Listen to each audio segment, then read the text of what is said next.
तो आज शारदीय नवरात्रि का दूसरा दिन है।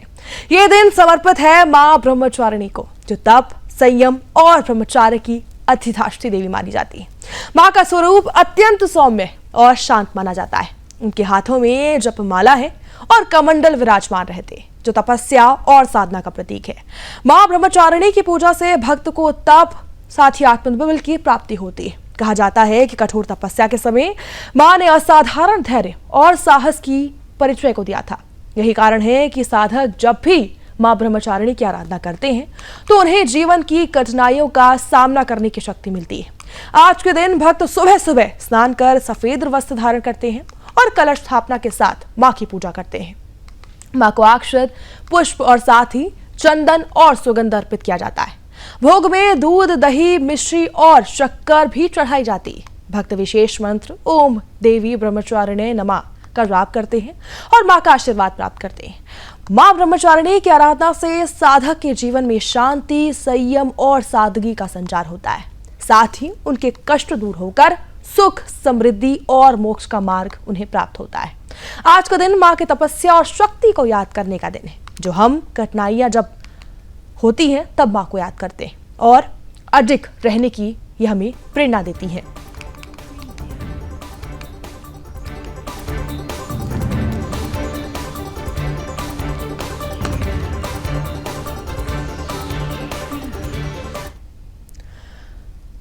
तो हमारे साथ हमारे संवाददाता जुड़ चुके हैं, प्रभाकर गिरी जुड़ चुके हैं और साथ ही हमारे साथ हमारे संवाददाता जुड़ चुके हैं। दोनों संवाददाताओं से बात करेंगे। सबसे पहले प्रभाकर जी, मैं आपके पास आना चाहूंगी, उसके बाद मैं समर ठाकुर जी के पास जाना चाहूंगी।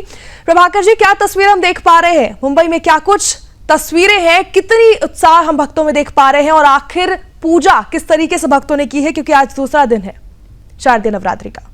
जी दिव्या, मैं आपको बता दूं कि मैं इस वक्त जो है बोरीवली में ही इस वक्त उपस्थित हूँ और मैं आपको बताऊं कि कल रात भर जो है, कल शाम से ही बरसात हो रही थी और अभी तक बरसात हो रही है मुंबई में, और तो भी उत्साह जो है कम नहीं हुआ। रात को जो है जो पंडालों में जहाँ गरबा का जहाँ आयोजन किया गया था, वहां पर लोगों ने कहीं भी इस तरह का बरसात जोरों से होने के बावजूद भी उत्साह में उनकी कहीं कमी देखने नहीं मिली और उसमें ही उन्होंने डांडिया रास किया।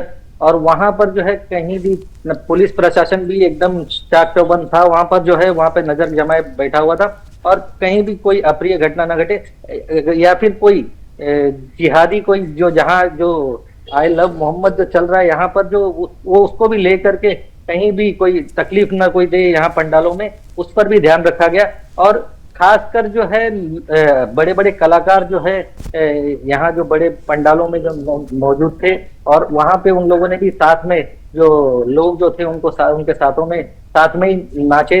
और आपको बता दें कि अभी इस वक्त मैं जहाँ मौजूद हूँ, आप देख सकते हैं मेरे पीछे माता रानी का इतना बड़ा मूर्त है, जो बोरीवली में सबसे बड़ा, आप समझ सकते हैं कि सबसे बड़ा मूर्ति यहाँ पे लाया गया है। और यहाँ पर जो है खास करके महाराष्ट्र के मावड़े जो है यहाँ दिखाई दे रहे हैं, खड़े हैं यहाँ पर माता रानी के जो है सुरक्षा में।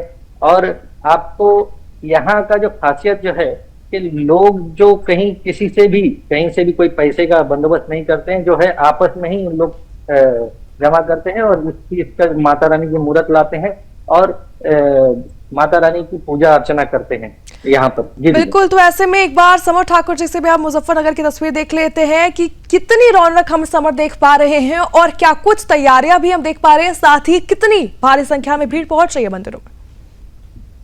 देखिए, अभी मुजफ्फरनगर के एक सिद्ध पीठ में हम मौजूद हैं। यहाँ पर ये जो मंदिर है, ये देवी माता का मंदिर है, ये प्राचीन मंदिर है। सुबह से ही लंबी लंबी कतारें यहाँ पर देखने को मिल रही है और मंदिरों को, जितने भी मंदिर हैं उनको जो है भव्य तरीके से सजाया गया है, पुष्पों से उनको सजाया गया है। और नवरात्र, क्योंकि शारदीय नवरात्र है और इनका बहुत ही महत्व सनातन धर्म में होता है, तो कोई भी व्यक्ति इस धर्म के काम में अछूता नहीं रहना चाहता है। तो सुबह सुबह सभी लोग जो है मंदिर की तरफ मूव कर रहे हैं। अभी हम देवी मंदिर में मौजूद हैं, यहाँ के महंत हमारे साथ मौजूद हैं, उनसे बात करेंगे। महंत जी, आज दूसरा नवरात्रा है और किस तरह से इस नवरात्र में पूजा अर्चना की जाती है?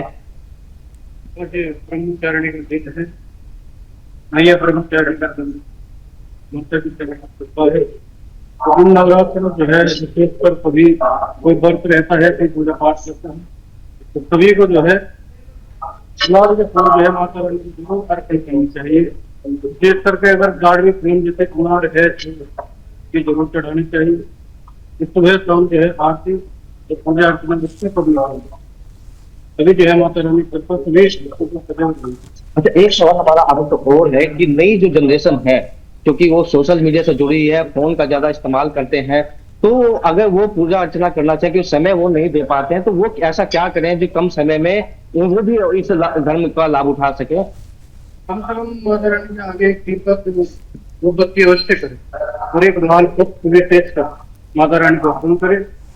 तो जो वर्ग है वो अपनी घटना को संविधान से कर रहे हैं, क्योंकि जो जनरेशन है उनसे यही कहना है समय जो है सभी के पास इतना नहीं रहता, कम रहता है। वो सभी जो है व्यक्त पुष्प माँ को जो है गुलाब के फूल और गुलाब की माला अवश्य प्रिय है। कार्ड फिल्म जैसे अनार है तो भी अवश्य जरूर चढ़े, उससे माँ को जो है अत्यधिक प्रसन्न होती है और अपने भक्तों को सभी अच्छा आशीर्वाद देती है। तो पंडित जी ने बताया कि जो नई जनरेशन है, जो सोशल मीडिया से जुड़े रहते हैं, समय जो है वो नहीं दे पाते हैं, तो वो शॉर्ट में जो है इस तरह से भी पूजा अर्चना कर सकते हैं।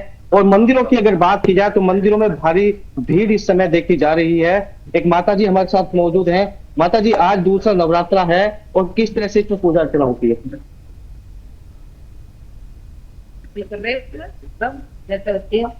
नौ के नौ नवरात्र रखते हैं।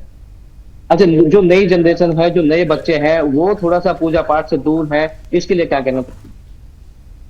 सब पूजा में लगे, अच्छे से करे पूजा तो माता रानी की कृपा होगी।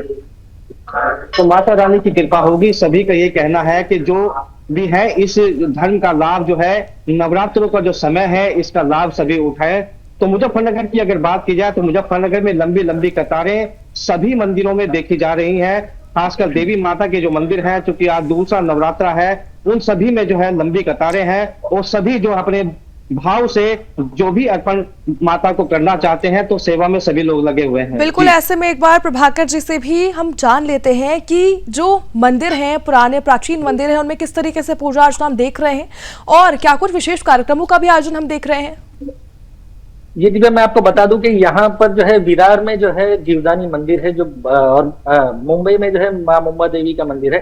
ये दोनों जगह पर जो है भीड़ जो है, ये लोग जो है वहां पर एकदम वहां पर जो है कमी नहीं होती है वहां पर। और जो जीवदानी का मैं आपको बता दूं, जीवदानी में पहाड़ पर माता रानी का मंदिर है और उस पे लोग जो है, अब तो केबल कार्ड भी आ गया है, लेकिन ज्यादातर लोग जो चल के, इस बरसात में भी चल के माता रानी के दर्शन के लिए जाते हैं वहां पर और माता रानी से अपनी मनोकामना मांगते हैं और मनोकामना उनकी पूर्ण भी होती है। और वहीं आपको मुंबा देवी का मैं आपको बता दूं, मुंबा देवी जो है समुद्र के किनारे एकदम बना हुआ है और बड़ा ही प्यारा मंदिर है। और वहां पर जो है लोग जो माता रानी के दर्शन के लिए आते हैं और मुंबा देवी के नाम पर ही मुंबई का नामकरण किया गया है। और वहां पर जो है माता रानी के दर्शन के लिए लोग बहुत जगहों से आते हैं और दर्शन करते हैं और वहां पर माँ की जो है पूजा अर्चना करने के बाद माँ से आशीर्वाद भी मांगते हैं। और दूसरी बात रही, जो मैं आपको पंडालों की बता दूं कि बड़े बड़े पंडाल जो है मुंबई में बनाए जाते हैं और बाहर से, गुजरात से कोई कलाकार आ रहे हैं, कोई मुंबई के ही कलाकार हैं, बड़े बड़े जो गायक जो हैं वो आते हैं वहां पर, फिल्मी कलाकार आते हैं यहाँ पर और वो आकर लोगों का दिल बहलाते हैं और उनसे माता रानी के गाने जो है वहां गाए जाते, फिल्मी गाने भी गाए जाते, लेकिन ज्यादातर जो है यहाँ पर लोग डांडिया रास के लिए यहाँ पर आते हैं। जी दिव्या। तो बिल्कुल ऐसे में मेरा उनसे सवाल है, समर जी से सवाल है कि हम देखते हैं कि जब भी त्योहार होते हैं तो अराजक तत्वों द्वारा बहुत सारी ऐसी चीजें की जाती है जिससे त्योहार खराब करने की कोशिश की जाती है। तो ऐसे में क्या कुछ हम ऐसा देख रहे हैं?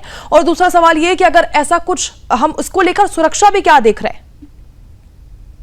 दिव्या, मैं आपको बता दूं कि जो नवरात्रे हैं, जो शारदीय नवरात्रे होते हैं, इन पे जो है रामलीला का आयोजन जो है पूरे देश भर में होता है। मुजफ्फरनगर की अगर बात करें तो मुजफ्फरनगर एक संवेदनशील जिला है और यहाँ पर सुरक्षा की दृष्टि से हमेशा निगरानी रहती है। लेकिन जिस तरह से त्योहार शुरू होते हैं, जब भी त्योहार शुरू होते हैं, तो पुलिस प्रशासन जो है अलर्ट मोड पर रहता है। मुजफ्फरनगर में 1 दर्जन से अधिक ऐसी जगह है जहां पर रामलीला का इस समय आयोजन हो रहा है, लेकिन कोई भी कट्टरपंथी, कोई भी पहली बार ऐसा देखने को मिलता है कि किसी भी मुसलमान है। अब की बात इस पर नहीं किया गया है, बिल्कुल जैसे किसी भी अपने ही कलाकारों को वहां पर पाना है और रामलीला के जो पात्र है, रामलीला के जो जैसे होते हैं उनके सभी को एक कर रहे हैं। साथ ही साथ जो भी रामलीला का पंडाल लगाए गए हैं या जहां पर भी रामलीला का आयोजन हो रहा है वहां पर ये सब रखी गई है। माथे पर तिलक लगाकर साथ ही मंत्र का जाप करके इन पंडालों के साथ को स्थान दिया जाएगा, इन लोगों को उसने दिया जाएगा, तो कोई भी जाति पंडाल नहीं घुस पाएगा। ये यहाँ पर मुजफ्फरनगर सुनिश्चित करके बिल्कुल ऐसे में एक बार प्रभाकर जी से भी पूछ लेते हैं कि देखा हमने आई लव मोहम्मद वाला जो साजिश हुई है, तो ऐसे में अभी क्या हालात हैं और क्या सुरक्षा है? देखिए, मैं आपको बता दूं, मीरा भाईंदर में कल जो है यहाँ मीरा भाईंदर में चेन बना करके लाइन से जो है ये लोग खड़े थे और इन लोगों ने आई लव मोहम्मद के नारे लगाए जानबूझकर। मुझे लगता है कि या फिर यहाँ पर जो है साजिश किया गया कि नवरात्रि के दिन से ही हम ये करना शुरू करेंगे। इसका कोई मायने नहीं बनता है कि यहाँ पर जो है जो सेकुलर लोग जो है वो कहते हैं कि भाई हमें कोई भी प्रॉब्लम नहीं होना चाहिए, हमें मिलजुल कर रहना। लेकिन आप ही बताइए कि जहाँ जो है किस तरह से यहाँ पर जो लोग जो है जानबूझकर नवरात्रि के पहले दिन, हमारे आस्था के दिन, ये लोग लाइन लगाकर पंडालों के अगल बगल में खड़े रहते हैं और कहते हैं आई लव मोहम्मद, जिसका कोई कारण नहीं बनता है कि पंडालों के यहाँ पर आपकी कोई उपस्थिति होनी भी नहीं चाहिए। और आपका क्या काम है जो आप इस पंडालों में आप जाएंगे? आपको क्या पूजा करना है, पूजा अर्चना करना है, कि आपको धर्मांतरण करना है? आपको क्या हिंदू बनना है फिर से? मगर ऐसा कुछ भी नहीं है। कोई इनके दिमाग में कुछ अलग ही चल रहा होता है और जानबूझकर जो आई लव मोहम्मद का प्रचार जो है यहाँ पर करते हैं। इनको करना है मस्जिद के यहाँ पे जाके कीजिए, कोई रोक टोक नहीं है, मगर जानबूझकर अगर पंडालों के यहाँ पे जब करते हैं तो पुलिस जो है, पुलिस प्रशासन जो है एक्शन मोड में आती है और जान इनको लेकर के पुलिस थाने में इनको डाल दिया जाता है। लेकिन फिर भी ये जो है मानने को तैयार नहीं है और कहीं ना कहीं हिंदुओं को जो है जानबूझ के निशाना बनाने की कोशिश बिल्कुल हम देख रहे हैं कि ऐसी साजिशें हो रही है। तो सबसे पहले आप लोग ये भी बता दीजिए कि अगर अभी आप मंदिर में मौजूद हैं, पंडित जी से जानिए कि किस तरीके से आज पूजा होगी, कितनी भीड़ आएगी और साथ ही भक्तजनों से भी बात करके बताइए हमारे दर्शकों को कि वो कितने उत्साहित नजर आ रहे हैं। समर जी।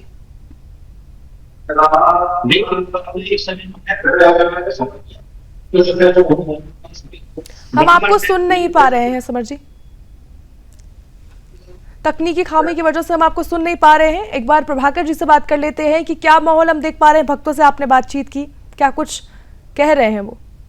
जी भैया, मैं इस वक्त पंडाल के अंदर ही मौजूद हूँ। भक्त जो आ रहे हैं और माता रानी को बस जो चरणों में फूल पुष्प और आशीर्वाद ले रहे हैं और जा रहे हैं। यहाँ पर जो है इस वक्त पंडालों में क्या है कि शाम के समय ही ज्यादातर लोग आपको नजर आएंगे और जब भी यहाँ पर जो है डांडिया रास का जब प्रोग्राम जब रखा जाता है उस वक्त लोग और ज्यादा आपको नजर आते हैं यहाँ पर। इस वक्त तो इक्का दुक्का जो लोग हैं जो आ रहे हैं और माता रानी के, लेकिन मंदिरों में मैं आपको बता दूं कि मंदिरों में इस वक्त भीड़ उमड़ी हुई है और जहां भी माता रानी के जो मंदिर है वहां पर जो है भक्त जो है आज दूसरा दिन होने की वजह से और ज्यादा तादाद में वहां पे आपको नजर आएंगे और बहुत लोगों ने उपवास भी रखा हुआ है। तो उस वजह से जो है लोग वहां पर माता रानी के दर्शन करने आते हैं और माता रानी से अपनी मनोकामना मांगने आते हैं और माता रानी उनकी मनोकामना जो है 9 दिनों में पूरी भी करती है।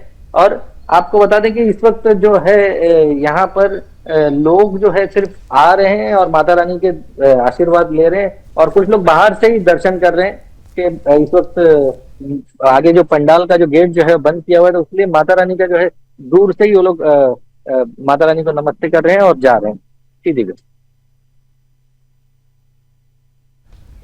तो बिल्कुल धन्यवाद हमारे साथ जुड़ने के लिए दोनों प्रभु ठाकुर जी और साथ ही समर जी, बहुत बहुत धन्यवाद। आपने तस्वीरें दिखाई, लोगों से बातचीत की और जाना कि आखिर वो क्या कुछ देख रहे हैं और साथ ही पंडित जी से भी बात की आपने और देखा कि किस तरीके से वहां पर पूजा अर्चना की जा रही है।